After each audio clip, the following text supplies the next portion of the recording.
In this NBA offseason, the reigning champion Golden State Warriors caused a stir by adding four-time All-Star center DeMarcus Cousins to an already monster of a starting lineup.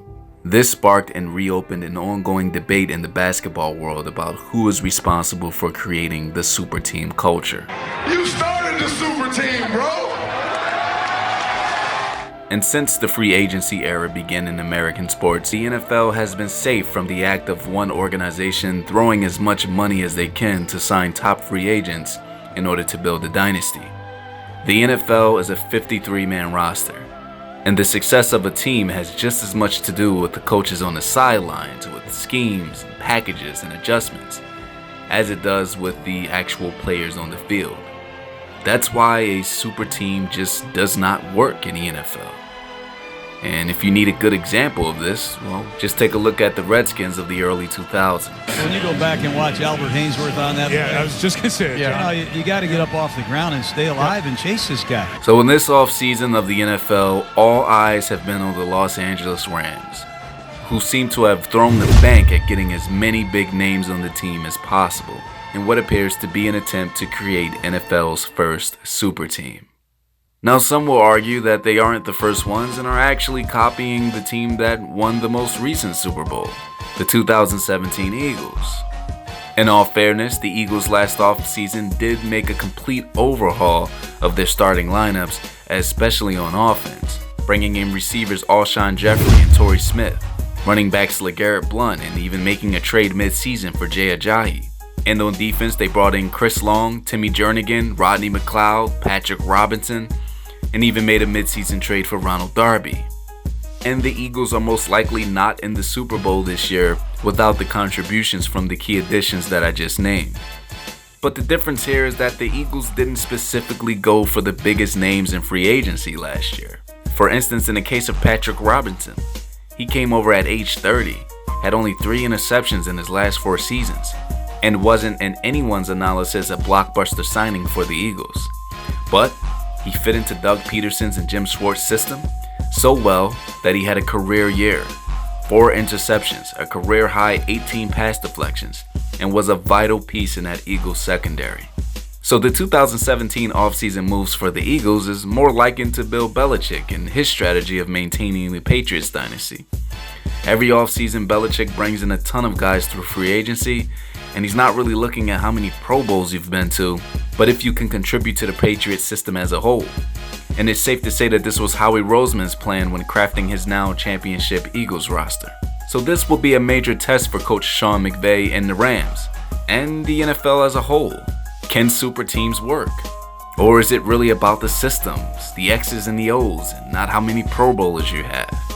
Because at the end of the day, as mentioned before, it is a 53-man roster. And a healthy locker room is key for success when you only have 16 games. You don't have 82 games where you can start off slow and get a rhythm going. That team has to mesh well the first snap of week 1. So let's take a look at these big names I keep alluding to. Now, there hasn't been any negative reports regarding the big name receiver they brought over, Brandon Cooks. But this is his 3rd team in as many seasons, and there's gotta be a reason the Saints and the Patriots were so willing to let him go. But it's the guys the Rams brought over on defense, who for the most part don't necessarily have a great reputation for being team players. For starters, let's look at Ndamukong Suh. 5-time Pro Bowler with 51.5 career sacks. He also has been fined 7 times by the NFL for player safety violations, including his most infamous attack.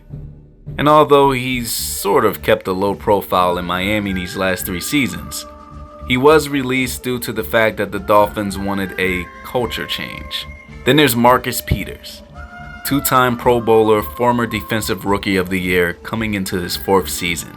Now, he doesn't have any of the high-profile violations of Suh, but he did have that incident last season where he threw a flag in the stands during the Jets game. And one has to wonder why the Chiefs would be so willing to give up such a young rising star in his prime. Finally, there's Aqib Talib, 5-time Pro Bowler, Super Bowl champion, who has no problem with getting in a receiver's face or ripping their jewelry off, especially if their name is Michael Crabtree. So Ken McVay, a 32-year-old head coach handle all of these A-type personalities in one locker room? Or will this cause a disruption and break up the chemistry that this team had that made them successful? So he watered in front of me, so I had to snatch it off. What did he say to the bill, man? Oh, he started crying to the ref. He called for the ref. Ref. He ain't say nothing to me, though. I mean, Talib is 32 years old, and Sue is 31 years old. And Talib and Peters, the two corners, join a defense that was ranked 13th in passing yards allowed and 10th in passing touchdowns allowed. I mean, the Rams defense allowed only a 78.4 quarterback rating against them last season. This was first best in the NFC and fifth best in the league. So was this move to bring over Peters and Talib even necessary? Now, there is one other team I can recall that also unnecessarily brought over two high-profile corners in one offseason. The 2011 Eagles, when Andy Reid had the bright idea to bring over Nnamdi Asomugha and Dominique Rodgers-Cromartie, the top two free agent corners at the time, getting rid of two solid corners he already had, and that turned out to be an epic failure. In fact, if you remember, the 2011 Eagles were called the Dream Team. Remember that? Oh, Dream Team. You may also remember that this Dream Team went 8-8 that season, and in the following year they went 4-12, and good old Andy Reid was out of a job. Let's see if Dream Team 2.0 can finally break the mold and get rid of the idea that super teams are not possible in the NFL. Ceiling for the Rams. Now, this was already an elite team without the offseason additions. You have Jared Goff going into his third year, who's only going to get better. And Todd Gurley, who, if you ask me, once Carson Wentz was out, was the real MVP of the league. So if these new defensive additions meet and exceed expectations, you have a team that may finish top 5 in every category on both offense and defense, and may be the safest team to bet on to make it to Super Bowl 53. I can see them going 14-2. Floor for the Rams. I think the NFC West is one of the weakest divisions in the league. Let's be honest, the Seahawks are done. The Cardinals don't have a quarterback, and if they're over 500, I'd be thoroughly surprised. And Jimmy Garoppolo may be the future for San Francisco, but for now he has no receivers and a pretty mediocre defense. I think even if these new guys are a major distraction, are a headache for Sean McVay, and don't play up to par, if the Rams do take a step back and aren't as good as they were last year, in this division I don't see them going any worse than 9-7. And I think they win this division with 9 games. Thank you all for watching. Please subscribe. Please hit the bell to be notified whenever a new video comes out. And once again, thank you always for watching and for your support. See you on the other side.